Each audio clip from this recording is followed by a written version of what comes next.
और चलिए अब खबरें विस्तार से देखते हैं। सबसे पहले बड़ी खबर आपको दे, हिमाचल प्रदेश में सीएम सुक्खू के समोसे को लेकर सियासत तेज होती जा रही है। समोसा कांड को लेकर बीजेपी ने सीएम सुक्खू को घेरना शुरू कर दिया है। दरअसल आज शिमला में बीजेपी युवा मोर्चा ने समोसा मार्च निकाला। बीजेपी ने समोसा कांड को लेकर मुख्यमंत्री सुक्खू पर जमकर हमला बोला, तो वहीं पूर्व मुख्यमंत्री और नेता प्रतिपक्ष जयराम ठाकुर का कहना है कि हिमाचल की सरकार को दूसरे मसलों से कोई लेना देना नहीं है। सीएम को जनता के बजाय समोसों की ज्यादा चिंता है। तो ये तस्वीर आप देख रहे हैं, देखिए ये बीजेपी की तरफ से मार्च निकाला गया। मुख्यमंत्री सुक्खू की तस्वीर के सामने समोसे लेकर ये कार्यकर्ता बैठे हैं और नारेबाजी करते हुए नजर आ रहे हैं। लगातार हिमाचल प्रदेश में समोसा कांड को लेकर बीजेपी सीएम सुक्खू को घेरती हुई नजर आ रही है और अब इस समोसा विवाद पर सीएम सुक्खू ने भी बयान दिया है। कहा है कि समोसे पर राजनीति हो रही है, अब मुद्दों की राजनीति नहीं हो रही है, ये कहना है मुख्यमंत्री सुक्खू का। तो देखिए अब इस पूरे मसले को लेकर मुख्यमंत्री की तरफ से भी बयान दिया गया। उन्होंने कहा कि मुद्दों की राजनीति नहीं हो रही है, समोसे पर राजनीति की जा रही है।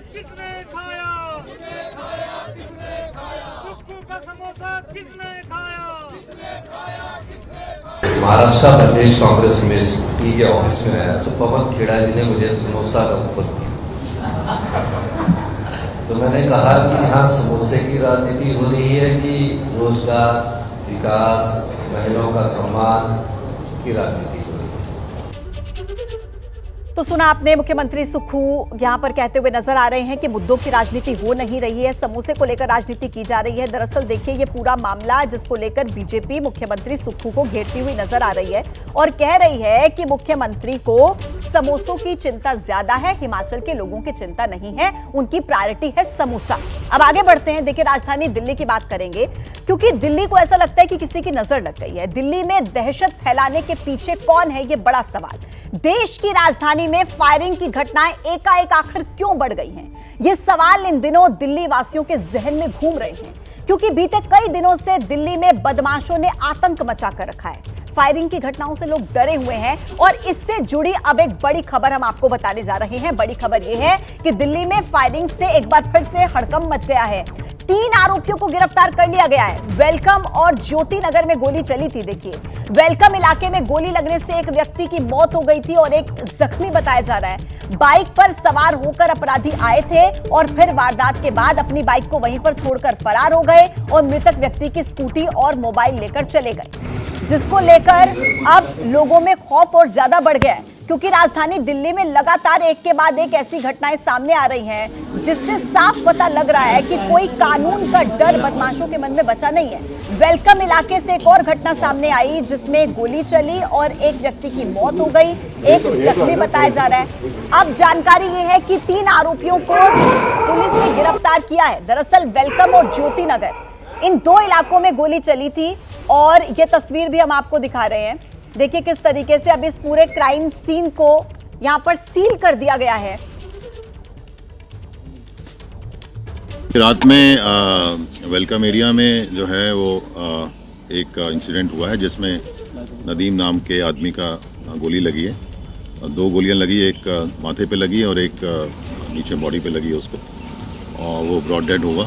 और उसके साथ ही एक उसके साथ शहनवाज था, उसको भी पैर में गोली लगी। और फिर ये जो है एक इंसिडेंट और जो है हुआ है ज्योति नगर में, उसके थोड़ी देर बाद 10-15 मिनट बाद वहाँ भी कुछ हवा में गोलियां चलाई गई हैं। तो दोनों इंसिडेंट पे कार्रवाई करते हुए 3 हमने अक्यूज पर्सन्स को पकड़ लिया है और अभी आगे की जांच चल रही है। राकेश पावरिया डीसीपी हैं जो इस पूरे मामले को लेकर जानकारी देते हुए नजर आए कि 3 लोगों को अभी तक इस पूरे मामले में गिरफ्तार किया गया है। देखिए राजधानी दिल्ली में नवंबर के पहले हफ्ते में ही फायरिंग की ये तीसरी वारदात है। आज बदमाशों ने वेलकम इलाके में फायरिंग की, एक युवक की मौत हो गई और जबकि एक जख्मी बताया जा रहा है। ज्योति नगर इलाके में भी बदमाशों ने गोली चलाई थी और दूसरी तरफ 6 नवंबर को दिल्ली के पश्चिम विहार और छावला में रंगदारी के लिए बदमाशों ने फायरिंग कर दी। 4 नवंबर को भी घटना सामने आई जब अलीपुर इलाके में बदमाशों ने गैस एजेंसी के अंदर घुसकर गोलीबारी की और फिर वहां से फरार हो गए। अब सूत्र ये दावा कर रहे हैं कि यहां पर भी बदमाश रंगदारी के लिए एक पर्ची छोड़कर भागे थे। 3 तस्वीरें आप इस वक्त देख रहे हैं। नवंबर का ये पहला हफ्ता और जिसमें 3 घटनाएं देखिए एक के बाद एक सामने आ जाती हैं और तीनों घटनाएं फायरिंग की हैं, गोलीबारी की हैं। पहली तस्वीर 9 नवंबर 2024 यानी कि आज की आप देख रहे हैं। वेलकम नगर इलाका जहां पर इस घटना को अंजाम दिया जाता है और दूसरी घटना ज्योति नगर में होती है।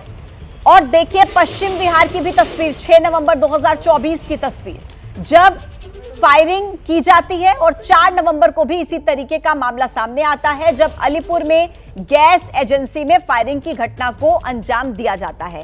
और अब इसी खबर पर ज्यादा जानकारी के साथ मेरे सहयोगी दिव्यांकर तिवारी दिल्ली से हमारे साथ कनेक्ट हैं।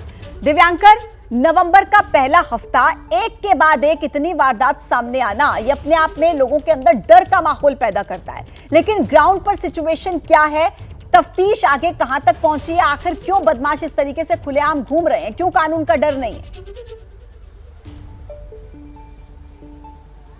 जी बिल्कुल, देखिए लगातार जिस तरह से ये घटनाएं फायरिंग वाली सामने आ रही हैं और ऐसे में बड़ा सवाल कानून व्यवस्था को लेकर उठता है। और हम फिलहाल जहां पर मौजूद हैं ज्योति नगर का करदमपुरी ये इलाका है, जो जैसी जानकारी पुलिस की ओर से मिली है कि पहले उन्होंने वेलकम इलाके में फायरिंग की, कबीर नगर इलाके में जहां पर नदीम की जान गई गोली लगने से और उसका दोस्त जो है वो घायल हो गया। उसके बाद जो तीनों आरोपी हैं स्कूटी नदीम की लेते हैं और किस इलाके में पहुंचते हैं, हम जहां पर फिलहाल मौजूद है। तस्वीरें क्या है, यहां पर वो पहुंचते हैं और 6 से 7 बार यहां पर फायरिंग की जाती है। आप यहां पर देख पाएंगे सर्कल के निशान, 1 सर्कल के निशान, 2, 3, 4 ऐसे तमाम जो 6 से 7 सर्कल के निशान है वो यहां पर आपको साफ तौर से नजर आएंगे। और जो 6 जो कारतूस हैं उनके खोखे वो बरामद हुए हैं, एक जिंदा कारतूस जो है वो भी बरामद हुआ है। और यहाँ पर जब आए थे, ये राहुल की मम्मी आपको मेरे सामने नजर आएंगी, यहाँ पर उन्होंने तकरीबन रात में 1 से 1:30 बजे के आसपास यहाँ पर पहुंचकर फायरिंग की। और उस समय क्या कुछ माहौल था, इनसे हम बात करेंगे। ये बताइए क्या कुछ उस समय तस्वीर थी, आप लोग घर के अंदर थी, डर गई? नहीं डर गए थे, हम घर के अंदर रहता है, बाहर नहीं थी, बाहर ना निकाली बिल्कुल। कुछ जो लोग यहाँ पर फायरिंग कर रहे थे वो लोग कुछ चिल्ला रहे थे, कुछ चिल्ला रहे, राहुल का नाम लेके चिल्ला रहे, राहुल ने कहा दूध गया, राहुल दूध गया, राहुल ऐसे कर रहे। अच्छा। हाँ अंदर सुन पा रहे। मोहल्ले में काफी ज्यादा दहशत हो गई? हाँ खूब दहशत हो गई, सारे जने डरे भी गए। इससे पहले भी कुछ इस तरह की घटना हुई है यहाँ पे? बड़े लड़का गोली मारी और क्या यही घटना है, उनने ही करी होगी और कौन करता है। तो आपके घर के बाहर हुई है, किसी से कोई दुश्मनी है आपके बेटे नहीं, हमसे लड़ाई किसी से ना हुई।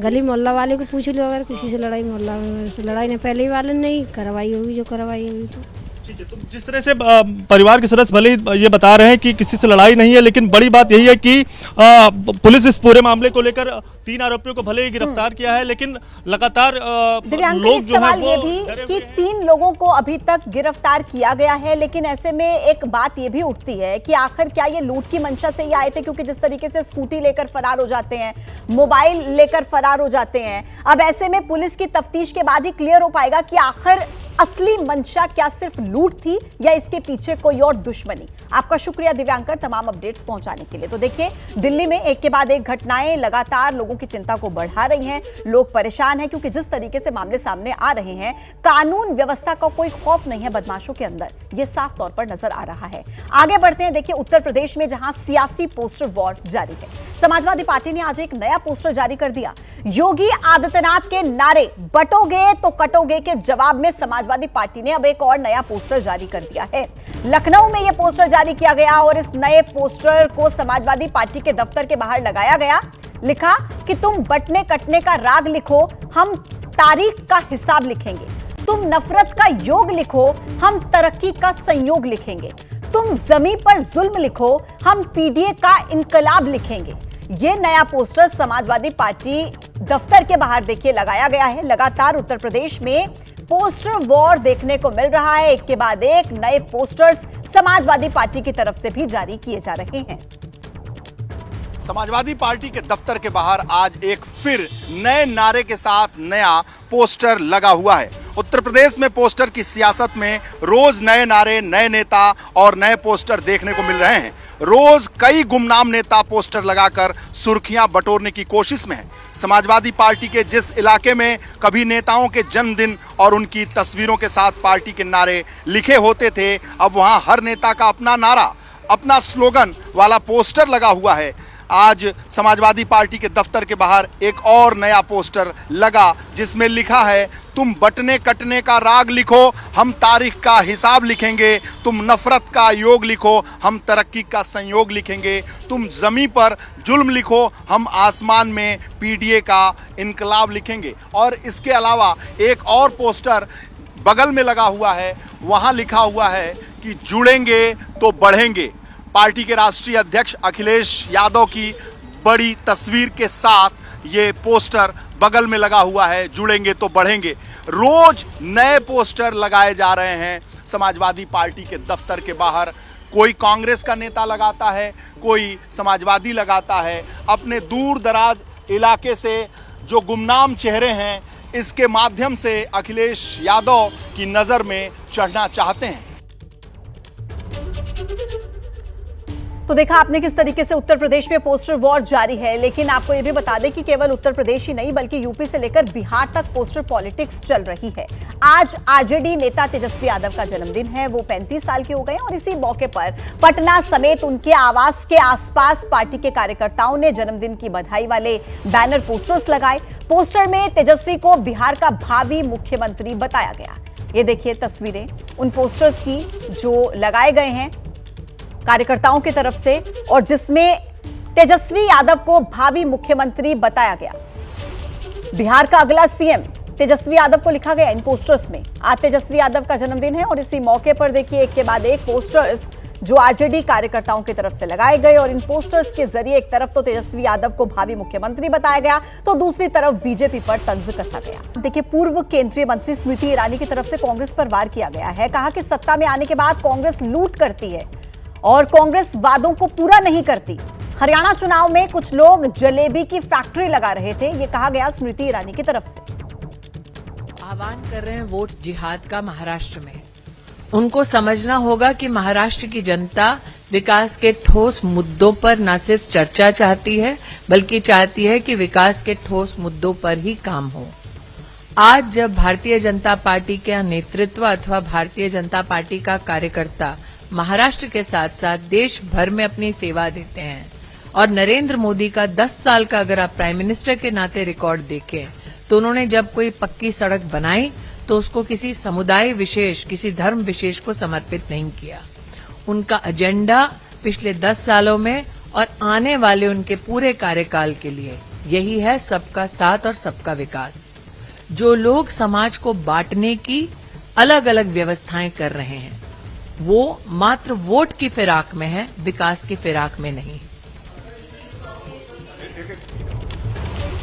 तो आप सुन रहे थे स्मृति ईरानी को वोट जिहाद का मुद्दा यहां पर उठाती हुई नजर आई हैं और कांग्रेस को जमकर घेरती हुई नजर आई हैं। और चलिए अब आपको सीधा लेकर चलते हैं महाराष्ट्र के अकोला में प्रधानमंत्री नरेंद्र मोदी संबोधित कर रहे हैं। सुन और इससे महाराष्ट्र के भी लाखों गरीबों को पक्के घर का सपना पूरा होगा। अब आप मुझे बताइए, ये जिन लोगों को पक्के घर मिल रहे हैं वो आशीर्वाद देंगे कि नहीं देंगे? जरा बोलिए ना, आशीर्वाद देंगे कि नहीं देंगे? ये पवित्र काम करने से पुण्य मिलता है कि नहीं मिलता है? ये पुण्य किसको मिलेगा? ये पुण्य किसको मिलेगा? अरे पूरी ताकत से बताओ भाई, पुण्य किसको मिलेगा?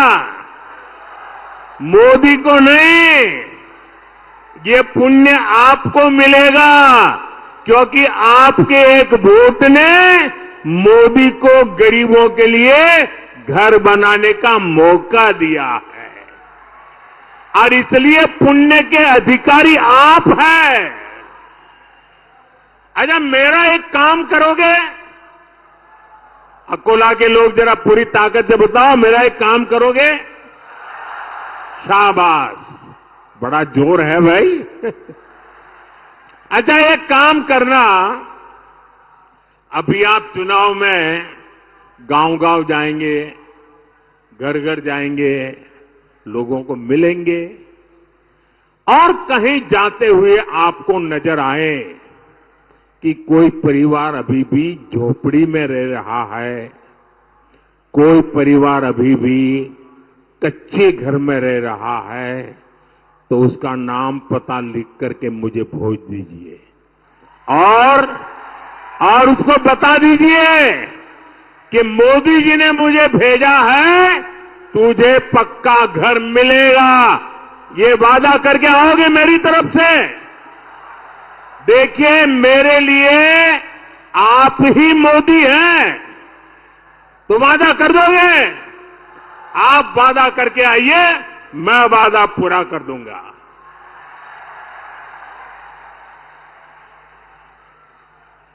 साथियों,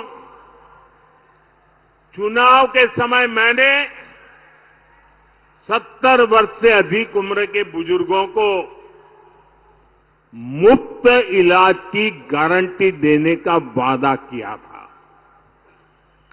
हमारी सरकार ने सीनियर सिटीजन्स, बुजुर्गों की सेवा के लिए ये योजना लॉन्च कर दी है। 70 साल से ऊपर के बुजुर्गों को वय वंदना आयुष्मान कार्ड मिलने शुरू हो गए हैं। सबका साथ, सबका विकास की भावना के साथ ही इस योजना का लाभ हर वर्ग, हर समाज, हर धर्म के बुजुर्गों को मिलेगा। आपके परिवार में भी जो 70 साल के ऊपर के हैं, उनकी बीमारी के खर्च की चिंता आप मत करना, उनका ये बेटा करेगा। साथियों, कांग्रेस और अघाड़ी वालों ने महाराष्ट्र के लोगों की जिस मांग को दशकों तक पूरा नहीं होने दिया, मोदी ने वो भी पूरा कर दिया। बताऊं क्या बात की है हमने? बताऊं? हमें मराठी को अभिजात भाषा का दर्जा देने का सौभाग्य मिला है। मराठी को वो सम्मान मिला है जिससे पूरे महाराष्ट्र का गौरव जुड़ा है। केंद्र में एनडीए सरकार तेज गति से चल रही है। उतनी ही तेज गति वाली महायुति सरकार मुझे फिर से यहां महाराष्ट्र में चाहिए। और इसलिए मैं आज आपके पास आशीर्वाद मांगने आया हूं। मिलेगा ना? पक्का मिलेगा ना? हर बूथ में से मिलेगा, हर गांव से मिलेगा, हर मोहल्ले से मिलेगा। और इसलिए पूरे महाराष्ट्र में आज गूंज रहा है, भाजपा महायुति आहे तर गती आहे, महाराष्ट्राची प्रगति आहे। साथियों, महायुति सरकार के अगले 5 वर्ष कैसे होंगे, इसकी एक झलक महायुति के वचननामे में भी दिख रही है। महिलाओं की सुरक्षा और महिलाओं के लिए अवसर, माझी लाड़की बहन योजना का विस्तार,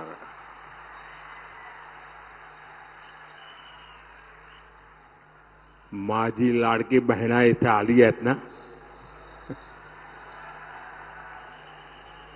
युवाओं के लाखों रोजगार, विकास के बड़े बड़े काम, महायुति सरकार महाराष्ट्र के विकास को डबल स्पीड से आगे बढ़ाएगी।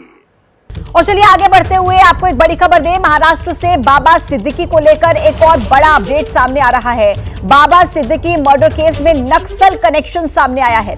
सूत्रों के मुताबिक हत्याकांड के 3 आरोपी झारखंड के एक नक्सली इलाके में फायरिंग की प्रैक्टिस करने के लिए गए थे और यहां पर तीनों आरोपियों ने AK-47 से प्रैक्टिस की थी। मुंबई पुलिस सूत्रों ने इस पूरे मामले में गिरफ्तार 3 आरोपी, जिनके नाम है गौरव, रूपेश, मोहोल और शुभम, पुणे से झारखंड फायरिंग की वो प्रैक्टिस करने के लिए गए थे। ये जानकारी सामने आई है। पूछताछ के दौरान गौरव ने बताया कि झारखंड के नक्सल प्रभावित इलाके में उन्हें AK-47 दी गई थी, जहां पर उन्होंने फायरिंग की तैयारी की। हत्याकांड का एक आरोपी शुभम लोनकर अभी भी फरार चल रहा है। तो देखिए, बाबा सिद्दीकी हत्याकांड में अब नक्सली कनेक्शन के सामने आने की खबर सामने आ रही है। बाबा सिद्दीकी मर्डर केस में ये बड़ा कनेक्शन सामने आया है, बड़ा खुलासा हुआ है। ऐसा कहा जा रहा है कि ये जो तीनों ही आरोपी हैं जिनके नाम सामने आ रहे हैं, ये झारखंड के नक्सल प्रभावित इलाके में ट्रेनिंग ले रहे थे। AK-47 उनको वहीं पर दी गई थी और वहीं पर उन्होंने फायरिंग की पूरी तैयारी की थी। हत्याकांड का एक आरोपी शुभम, जो अभी भी इस पूरे मामले में फरार चल रहा है, लेकिन गौरव, रूपेश, मोहोल ये झारखंड फायरिंग की प्रैक्टिस करने के लिए वहां पर गए हुए थे। ये जानकारी सामने आ रही है। अब ऐसे में देखिए, नक्सल कनेक्शन हो सकता है। सूत्रों के हवाले से ये बड़ा अपडेट सामने आ रहा है। अब आगे बढ़ते हुए इसी से जुड़ी एक और बड़ी खबर आप तक पहुंचाएं। बाबा सिद्दीकी मर्डर केस और सलमान खान के घर फायरिंग मामले में गिरफ्तार लॉरेंस गैंग के गुर्गों से जुड़ी हुई है। सूत्र ये बता रहे हैं कि मुंबई की आर्थर रोड जेल अथॉरिटी ने लॉरेंस बिश्नोई गैंग के आरोपियों को दूसरी जेल में शिफ्ट करने के लिए कोर्ट को अर्जी दी है। आर्थर रोड जेल अथॉरिटी ने गैंग वॉर का खतरा जताया है। आर्थर रोड जेल अथॉरिटी ने अपनी अर्जी में बाबा सिद्दीकी हत्याकांड में शामिल और सलमान खान के घर पर फायरिंग करने वाले लॉरेंस बिश्नोई गैंग के कुछ सदस्यों को दूसरी जेल में ट्रांसफर करने की मांग की है। जेल में लॉरेंस बिश्नोई गैंग के सदस्यों में 20 से ज्यादा अब इनकी संख्या हो गई है। अब ऐसे में वो जेल में अपना एक अलग गुट बना सकते हैं, जिससे गैंग वॉर का खतरा हो सकता है और इसीलिए ये अर्जी लगाई गई है, ये मांग की गई है। सूत्रों के मुताबिक इस समय बाबा सिद्दीकी हत्याकांड में 15 और सलमान खान फायरिंग के केस में 5 आरोपी न्यायिक हिरासत में हैं। और चलिए अब आगे बढ़ेंगे। एक और बड़ी खबर, पूर्व केंद्रीय मंत्री स्मृति ईरानी की तरफ से बड़ा बयान दिया गया। कहा कि कुछ लोग धर्म और जाति के नाम पर वोट जिहाद कर रहे हैं। कुछ लोग समाज को बांटने की कोशिश कर रहे हैं। वो वोट की फिराक में है, काम की फिराक में नहीं है, ऐसा कहना है स्मृति ईरानी का। मोदी सरकार का एजेंडा है सबका साथ, सबका विकास, लेकिन कुछ लोग ऐसे हैं जो समाज को बांटने की कोशिश कर रहे हैं। स्मृति ईरानी ने यह कहा और कहा कि वो वोट की फिराक में है, काम की फिराक में नहीं है। वोट जिहाद का मुद्दा स्मृति ईरानी उठाते हुए नजर आई। मैं इतना ही कहती हूं कि जो आह्वान कर रहे हैं वोट जिहाद का महाराष्ट्र में, उनको समझना होगा कि महाराष्ट्र की जनता विकास के ठोस मुद्दों पर न सिर्फ चर्चा चाहती है, बल्कि चाहती है कि विकास के ठोस मुद्दों पर ही काम हो। और नरेंद्र मोदी का 10 साल का अगर आप प्राइम मिनिस्टर के नाते रिकॉर्ड देखें, तो उन्होंने जब कोई पक्की सड़क बनाई तो उसको किसी समुदाय विशेष, किसी धर्म विशेष को समर्पित नहीं किया। उनका एजेंडा यही है, सबका साथ और सबका विकास। जो लोग समाज को बांटने की अलग अलग व्यवस्थाएं कर रहे हैं, वो मात्र वोट की फिराक में है, विकास की फिराक में नहीं। और चलिए अब आगे बढ़ते हैं। देखिए, आज झारखंड के दौरे पर है राहुल गांधी और रांची में राहुल और मुख्यमंत्री सोरेन की मुलाकात हुई है। रांची एयरपोर्ट पर ही दोनों नेताओं की मुलाकात हुई है। ये बड़ी खबर आप तक पहुंचा रहे हैं। देखिए, झारखंड में चुनाव प्रचार का आज राहुल गांधी का दूसरा दिन और रांची में राहुल और मुख्यमंत्री हेमंत सोरेन की मुलाकात हुई है। और ये जो मुलाकात है, ये रांची एयरपोर्ट पर हुई है। तस्वीर आपके सामने है, आप देख सकते हैं। झारखंड में चुनाव की तारीख बहुत नजदीक है और उससे पहले दोनों नेताओं की ये मुलाकात। और देखिए, हेमंत सोरेन की तरफ से एक्स पर भी पोस्ट किया गया है इन तस्वीरों को। रांची एयरपोर्ट पर बताया जा रहा है कि दोनों नेताओं के बीच ये मुलाकात हुई है।